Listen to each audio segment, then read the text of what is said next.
Alright, Chia gang, this is likely going to be one of my last videos that I ever produce on the topic of chia and chia farming.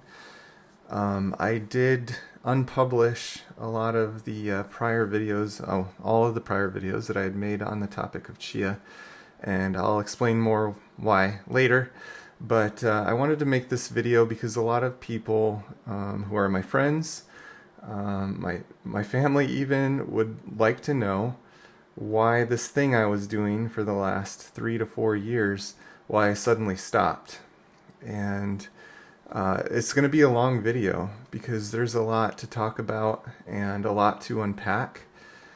And I'm not doing this with an intent to make anyone angry.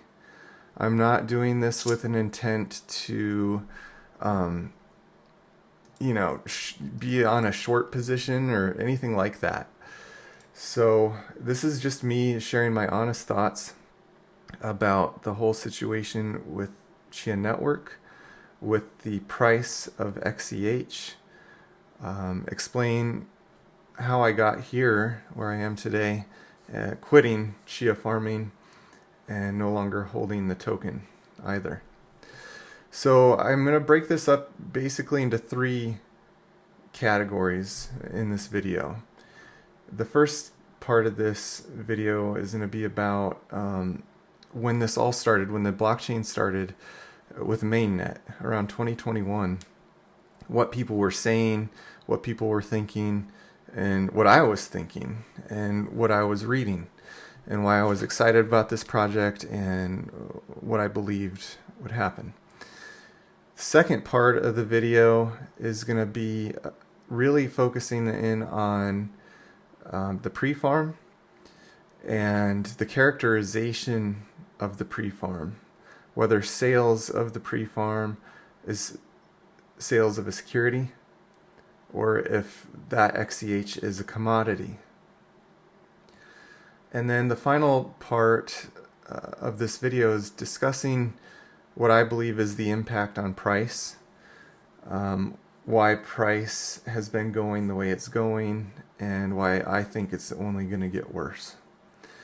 And again, I'm not a fortune teller. I can't tell the future. I have, as I've told Gene on Reddit, many knowledge gaps. As I said on Poor Investors interview, I feel like I'm a racehorse with blinders on, being expected to run full throttle straight ahead with hope that I'm not going to crash and burn. But I'm not a good racehorse with blinders on. I don't function well with huge knowledge gaps, and I'm going to point out all the things that we don't know on the outside looking in, and why that made me really bearish on Chia as a whole. So let's get this going. Part 1. Before Chia really got rolling, there was some talk and questions about the pre-farm, a lot of skepticism about it. And on Twitter, I pulled this tweet from some third party, I don't know, but he posted this in November of 2021. Forget what you think you know. The pre-farm is not held by developers or directors of the Chia project. It is not going to be sold or dumped on the market. And then there's a little screen capture here of what appears to be the white paper. And we're going to get into the white paper and what is some quotes from that would have led people like this person to believe XCH is not going to be sold from the pre-farm on the market. Next one is the same type of thing. Another third-party post on Twitter, but this was way more recent, January of 2023. Again, this, if you pay attention to the date timelines, January of 23 was before Chia started selling the pre-farm. They wrote, Chia's pre-farm native currency XCH or Chia was never sold by Chia Network as an investment. It's a strategy to counteract unregulated pump and dump initial coin offerings, which cause price and trading volatility and leave many consumers on the fence. So another interesting take on the purpose of the pre-farm before the pre-farm started getting sold. Bram weighed in on this on Twitter back in May of 2021. People are asking me, why do you need a pre-farm? Answer, to pay for the engineers who are building it. I'd like to emphasize that we aren't selling any tokens, have raised money under normal investment terms, and Chia is not a security. My point is that some community members are being obnoxiously entitled and should knock it off. I'm not sure who he was referring to when he said that, but probably, I'm guessing here that people were being vocal about 21 million pre-farm coins is a lot, and that's, quote, greedy. I mean, I read that a lot, that CNI was being greedy with too big of a pre-farm. I'm assuming that's what he's talking about there. And then a user on Twitter says, 2 years ago, Gensler did a talk where he said he didn't see how any token sold to fund its own development could be anything other than a security. In that light, your answer to A makes XCH seem scarily like a security. Bram said, we never sold any Chia, both for that reason and to keep people from dumping. So, man, in hindsight, when you put all these pieces together on the timeline, that was really telling of what happened. We're going to get to later when Chia first started selling the pre-farm and what that did to the price and the market's reaction to XCH and the price of XCH around that time. But yeah, there was a dump and there was a big price decline when it happened.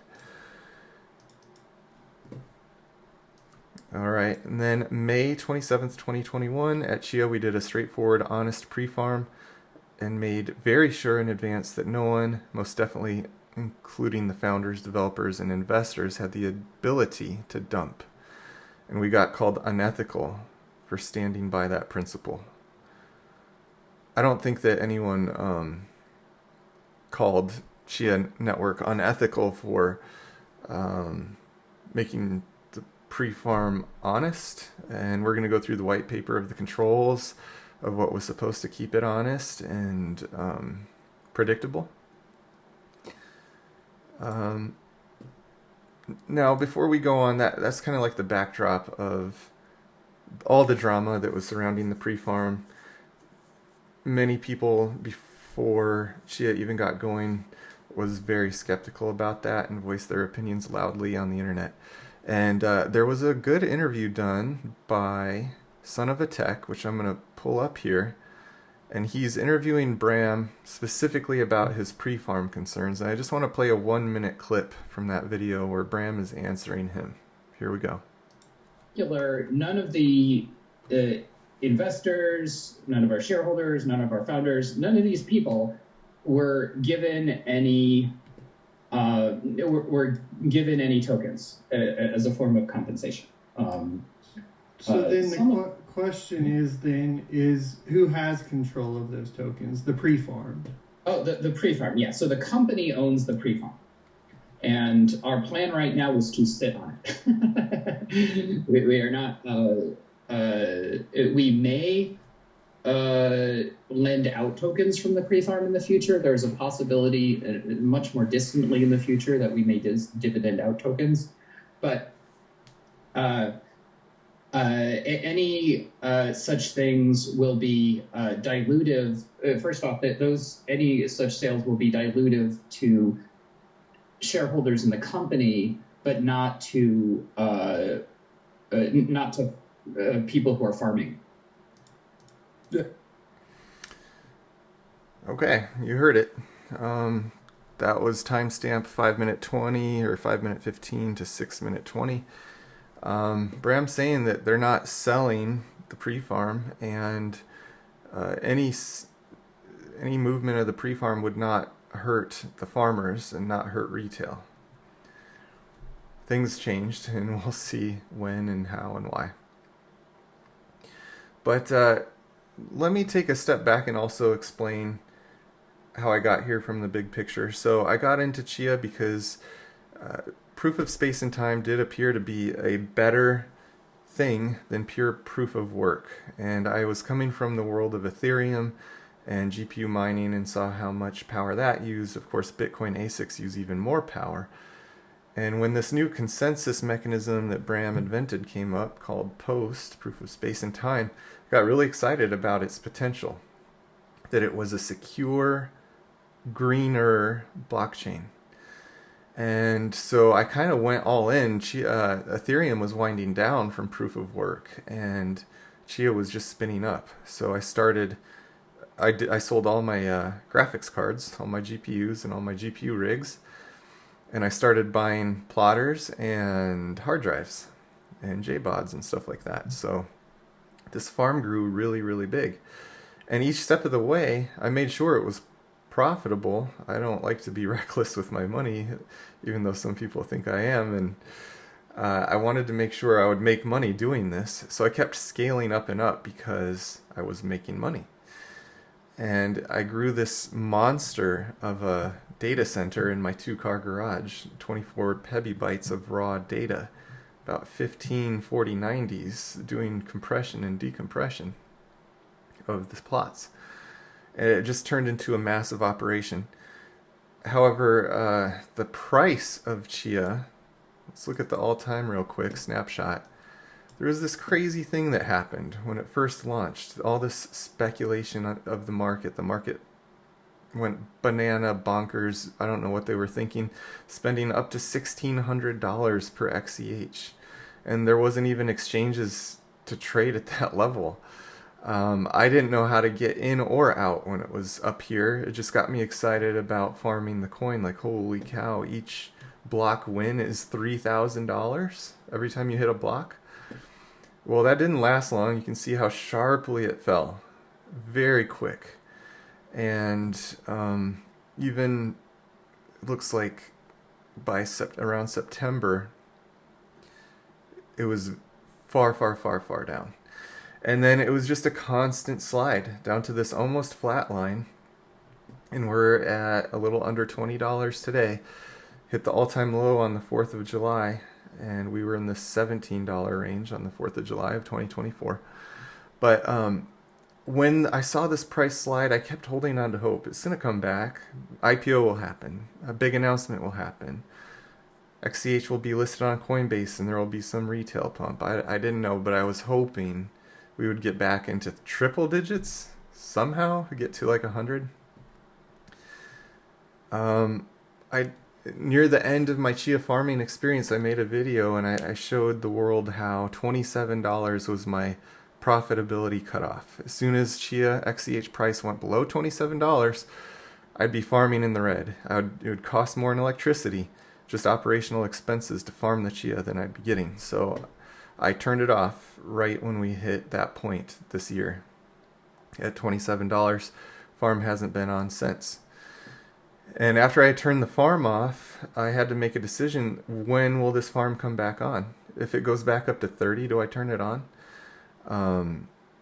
Is it worth it? What are the chances it goes back up? So I started wrestling really hard with these questions, and I decided, you know what, I don't think it's going up. I'm going to sell. I'm going to sell all my hardware. And that's what I've been up to. I've been selling the farm, starting on eBay, but now I have a bulk seller coming in to buy everything at once. And after I capitulated on the farming aspect of things and decided I'm not starting it back up, no matter what happens, whether the price goes up or it keeps going down, then I had to decide, what am I going to do with this Chia that I held? I had about 600, which is not a ton. But I was holding it around that $30 range when I could have sold it for $30. And I watched it drop down to 28, and I just pulled the trigger. I said, I'm done. I'm done. I don't want to have hope anymore. I don't want to, wait for something to change. All I see now is downtrend. So I'm going to get out, make a clean break, fully capitulate. So I'd sold the farm, sold all my coins.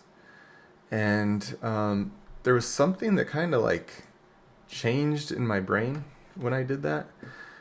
I think it happens to a lot of people when you step out of a bubble and kind of think more freely without emotional bias or motives behind it.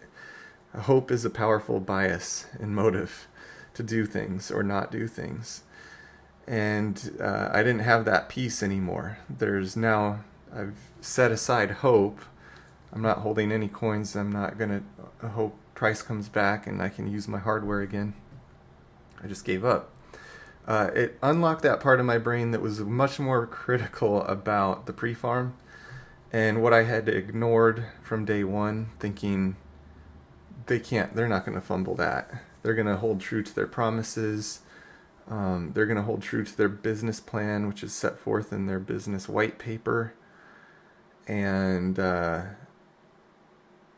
had a hope that they would never sell the pre-farm. A lot of this video is all about that, selling the pre-farm.